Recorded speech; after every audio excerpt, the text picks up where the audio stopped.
Welcome to this very special edition of the KAJ Masterclass Live, the show which ensures that you profit from your time spent here with experts, either through their insights, information, or simply learning from them. And today we have Aleks Salkin. He is a strength and movement trainer, author of two best-selling books on kettlebell and body weight training. Welcome to the show, Aleks. Thank you for having me. It's a pleasure to be here. You are welcome to the show, Aleks. You are welcome to India in this online form. And I am sure not just in India, but a lot of people across the globe who are, much more conscious about fitness, strength, and movement. They would benefit on what we'll be talking about. We'll be talking about fitness, strength, and movement. So my first question to you, Aleks, is to understand if I have told about you being a fitness, movement, and strength trainer, but I want you to tell the audience yourself, who is Aleks Salkin beyond these two things that I've said about, so that they understand a bit about your journey and a bit about the difficult times when you were not so when you call yourself a scrawny, unathletic, weak, and then now you are training so many other people. Sure. Well, I'm glad you started with the scrawny, unathletic, and weak part, because I think that's the most important part for people to understand. Because for the most part, I don't know what it's like in India. I know India has an incredible physical culture spanning thousands of years. So maybe it's very common for people to be in pretty good shape there. But, where I grew up, it was kind of like you either understood how to be athletic and physically active, or you just didn't get it. And there weren't a lot of resources in those days. Like I would say I was never really picked last for team sports and things like that in school, but I was picked pretty close to last. So I got the idea in my head that, okay, maybe this is just something I'll never be very good at, but I wanted to try to disprove that theory. And so I was always very interested in getting stronger, fitter, and healthier. And it took a very long time. It wasn't until I discovered martial arts and then eventually discovered other things that would help with martial arts training, such as strength training and things of that nature, that I eventually discovered the kettlebell, which is a big iron ball with like a tea kettle type of handle on it. And I was very still scrawny, unathletic, uncoordinated, weak, but I was getting stronger, and I could tell that I was getting faster. I was getting more explosive. I was getting more athletic.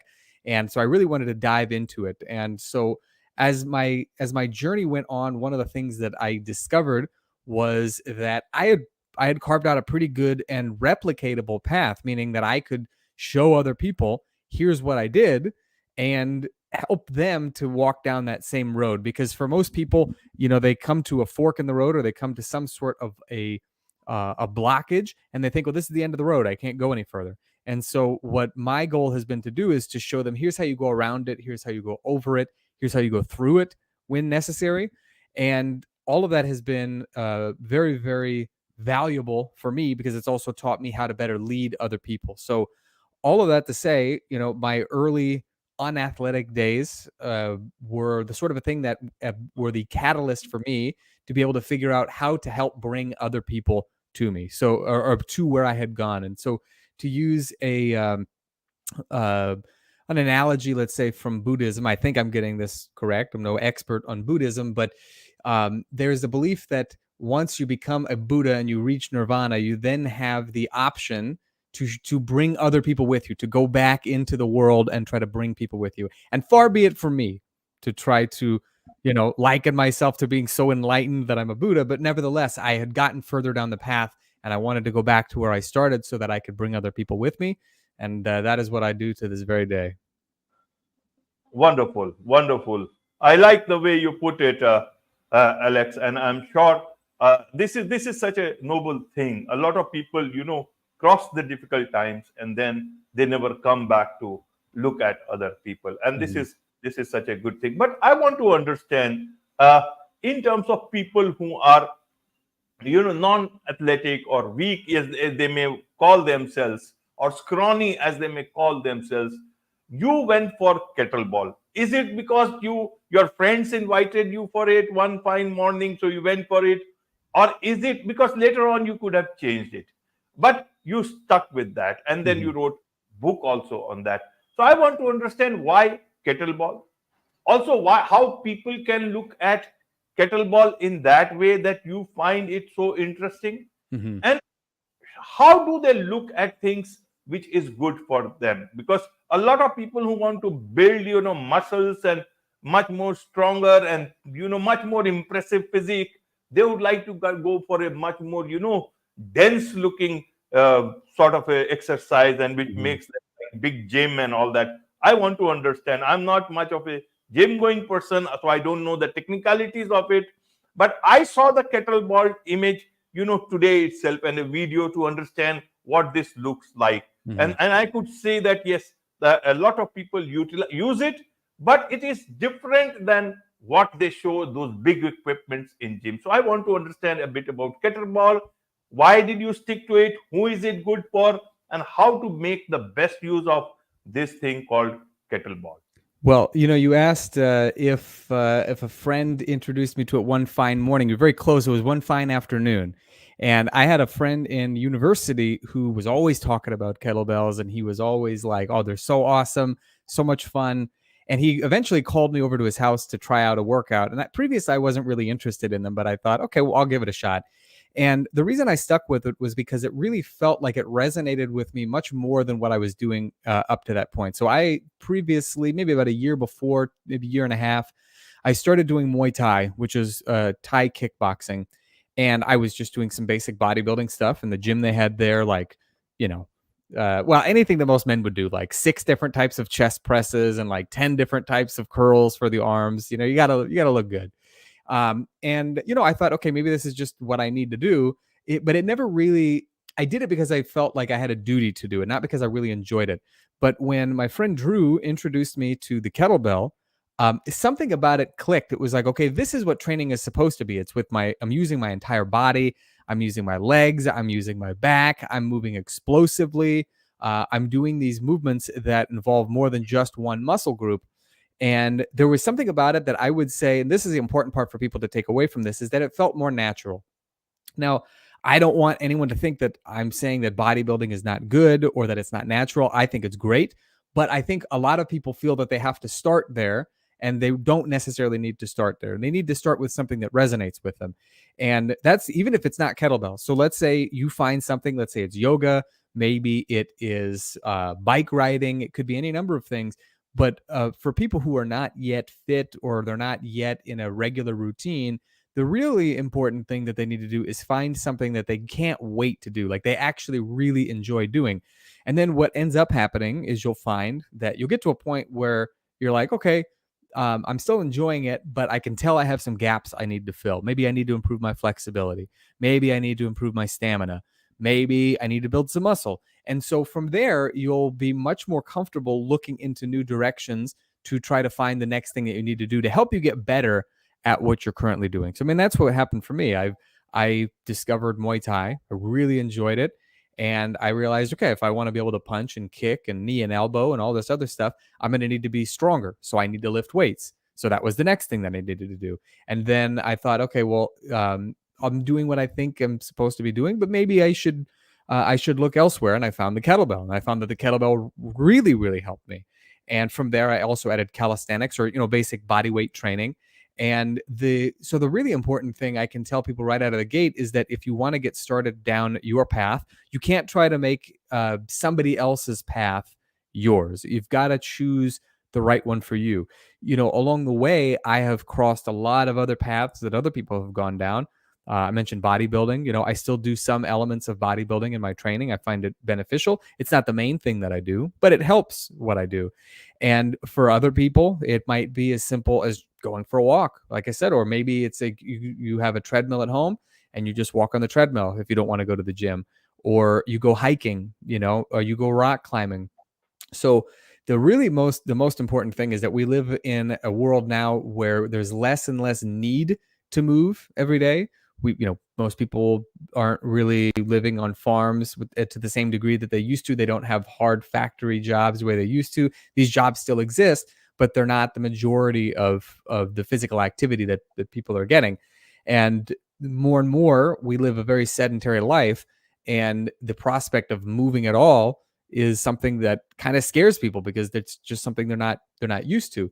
So even though I personally think the kettlebell is one of the best tools around, um, I have a lot of clients and students over the years that I have not started off with the kettlebell. I would have them do just body weight movements, and then I would have them focus on getting better at those, and then eventually I would add the kettlebell. So I would say the big takeaway is if you're going through a self-guided trip through physical culture, you want to start with something that excites you and that you're actually interested in, because that is going to be a far better guide for what to do next than starting, just where you think I say that you should start. You want to listen to your own intuition. It's going to guide you very, very well. Absolutely, absolutely. Now that we know a bit more about kettlebell in India, I haven't seen people doing this. So now that we know, and I saw it, it looks good, and there are several things that you can do with that. So for busy professionals, that's where you also focus on. How do you mix the kettlebell with the, also talk about natural, human body movement? So how do I use both the things together to make the best if I am very busy? As you said, people nowadays there's not less need to moving out, but the fact is that human body needs to get adequate exercise and movement. So where does this kettlebell fit in? Are there other things that for in India it is difficult perhaps to get a kettlebell, or maybe we will be able to get, I don't know about it until this I go to a sports store or something. But help us understand how to best use the mix kettlebell with my natural body movement to get the adequate amount of fitness. And secondly, if I don't have a kettlebell, what else can I do to get similar sort of a result? First thing I want to make sure that I mention is you'll be very happy to hear this. Kettlebells are starting to make some inroads in India, and I have worked with Okay. people online who have. I have to give a shout out to Karan Singh, who went through one of my programs many years ago and prospered greatly. There's actually a kettlebell certification happening in March of 2024 in Chennai. So it's slowly starting to build in India, and so this will probably be more relevant than you might think, because there's a growing interest in it. And what I would say is how to integrate kettlebell training into what you're currently doing. The most important thing you want to do is you don't want to make the mistake that most people make with most things, and kettlebells fall into this category of you see like the really cool and flashy and like exciting looking movements, and you say, I'm going to do that. And then you open a book or you go online and you watch a video and you say, okay, I'm going to try to make the shape of this movement. And you try it, and it either feels awkward, maybe the kettlebell bumps you on your wrist and it doesn't feel very good, and then you're going to say, this kettlebell stuff's not all it's cracked up to be. So the really important thing to keep in mind is that when you see some pretty cool kettlebell skills that people are doing in workouts online, like on my YouTube channel, for instance, one thing to know is that there are a lot of sort of layers of skill that lead up to the stuff that looks really cool and fun to do. And so the really important thing to do is to learn the fundamentals. Um, People oftentimes think, okay, well, it's probably not that difficult. I'm just going to go to level 2 instead of working on level 1. But so often people just do these fundamentals and they see incredible results. Like even if you just learn how to pick a kettlebell up off the ground properly, it's going to work great at making your glutes a lot stronger, making your legs stronger, helping your low back get stronger. It'll make your arms stronger because you have to hold on to it. And it's very, very simple. You just bend at the hips and lift the kettlebell up. And so a lot of people find that when they do that on a routine basis and they don't do necessarily anything else, they start to see some great results. Another very good one, and this is a movement that I talk about a bit at length in my 9-minute kettlebell and bodyweight challenge, which I'm sure we'll mention in a little bit, is just what's called loaded carries. And it's exactly what it sounds like. You just pick the kettlebell up off the ground and then you take a walk with it. This could be done with one kettlebell. It could be done with a kettlebell in each hand. So you have 2 kettlebells. But one of the things that you notice is that every muscle in your body has to work. You're using what I think is the most important movement pattern of them all, which is what's called the gait pattern or your walking pattern. And it is the kind of a movement that you find that when you do it for a few days or a few weeks, a lot of stuff has changed. Your arms feel stronger. Your legs are stronger. Your midsection is stronger. You feel more resilient. You have better stamina. You have better strength and all sorts of different things. And this is not a complicated movement. I mean, you can ostensibly you can do it with other pieces of equipment, but one of the great things about the kettlebell is it just feels a bit more, we might say, like ergonomic. So it doesn't mean that you can't do it with a dumbbell, for instance. This would be a good example of an exercise you could do that with, but it feels great. It's very simple to learn, and it's fun. Like, it becomes challenging, and you say to yourself, okay, yesterday I walked maybe 20 meters before I had to put it down. I'm going to see if I can make it 25 meters or 30 meters, and so it becomes a sort of a thing. You're starting to see some great results rolling in very quickly. You're motivated to keep going. So whether you're finding that riding a bike is what you like the most, or you like doing some let's say some essential Indian calisthenics like the Baitak or the Dand, right? These very popular movements where you toss in a little bit of kettlebell training, and next thing you know, you're finding that you can do even more of them. You can all of a sudden, you're not getting as winded. You've got better stamina. You've got better strength. And the big takeaway is that one of the nice things about the kettlebell is that it's a good addition to a great many programs. You don't necessarily have to leave everything else to the side. Some very basic, very foundational movements can take you really, really far, even while you're still doing the things that you love. Absolutely, absolutely. A lot of people do these things because they are conscious about their body weight. Mm-hmm. So maybe this. So how effective is kettlebell in terms of body weight in reducing weight? You have a program, free 9-minute kettlebell and body weight challenge. So help us understand through this. Can this work for them? Absolutely. One thing that I would be remiss if I did not mention is that the most important thing for people who do want to, they want to shape their bodies to look a little bit leaner, a little bit more muscular. The most important thing is certainly what's called just a calorie deficit. And it's nothing really complicated. It just means that whether you are lowering the amount of calories that you eat, or you're increasing the amount of physical activity that you do, that you're taking in fewer calories than your body needs. And that means it's going to kind of start to shape things a little bit differently. If you're taking in more calories than your body needs, well, then the shape will be a little bit bigger, let's say. So the kettlebell can be a great tool, as well as body weight. And in fact, the movements in the 9-minute challenge can both be excellent for that, because they only take 9 minutes to do, and they're full body movements, and they're things that you can learn in just a few seconds. So they're not super duper complicated. But I would also I would say this: you would probably get the most out of reshaping your body to look more like that Adonis kind of physique, if you're making sure that you're eating a good amount of protein. And I know that, in India, for instance, there's some sources of protein that you may not eat, like beef. It's not as common in India, but chicken is a great source of protein for people to eat. You guys have amazing vegetarian dishes, so there's plenty of excellent options in that regard as well. But I would say the answer is yes, but with a caveat that you want to make sure that your eating is also helping you to fuel that goal. But because it's full body, because it involves using a lot of energy and using a lot of muscles that require a lot of that energy, so it means it's going to have to burn through a lot of body fat and a lot of other calories that you're taking in. It is an excellent option for people to kickstart that process. Right, right. So a lot of people who would like to learn from you, they can do so online. Your entire business is based around, online. So that's a great thing. People can do that from India, as you said. They are already doing. A lot of people are already part of your programs. Help us a bit to understand, so that people who, why not understand, take direct training from you, from one of the best. That is, you have been to many places, in US, Israel, Italy, Australia, Czech Republic, and Slovakia. You have had workshop there. So also, are you planning to ever come to India for any of these workshops? I was hoping to come to India in March to assist at this workshop in Chennai. It's not looking like it's going to work with my schedule, but the short answer is yes. I love India. I have been really, really hoping to be able to make a visit to India for many, many years. I've always found it to be a very fascinating country, very interesting people, just a cool language. I can't say I really know much Hindi, for instance, and I know that wouldn't help me in the entire country, because I think you guys have something like 22 official languages. So I would have a lot of learning if I really wanted to be able to speak with everybody in India. But short answer is yes, I would love to come. I think Indians are great people.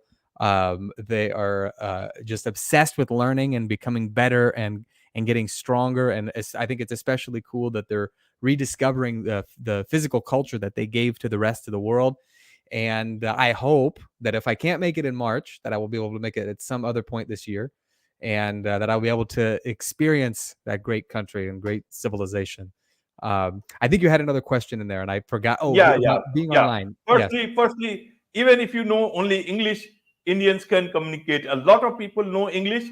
good, Even if they don't know English, don't worry, they will be able to communicate perfect. through different ways. So that part is taken care of. Second is online. So if you even if it is maybe it is a bit later on when you come, but Sure. I guess people can connect with you online and learn from you. Certainly. Yeah, I am on most of the major social media networks like Facebook and YouTube and Instagram and things like that. But the best place to get my top shelf grade A information would definitely be to go to my website, which is 9minutechallenge.com.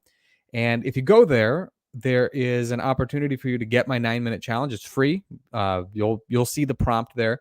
And what it'll give you is a PDF that'll give you some kind of background information on how this approach works and how to use it in conjunction with whatever you're already doing to help you get stronger, fitter, improve your stamina, your resilience.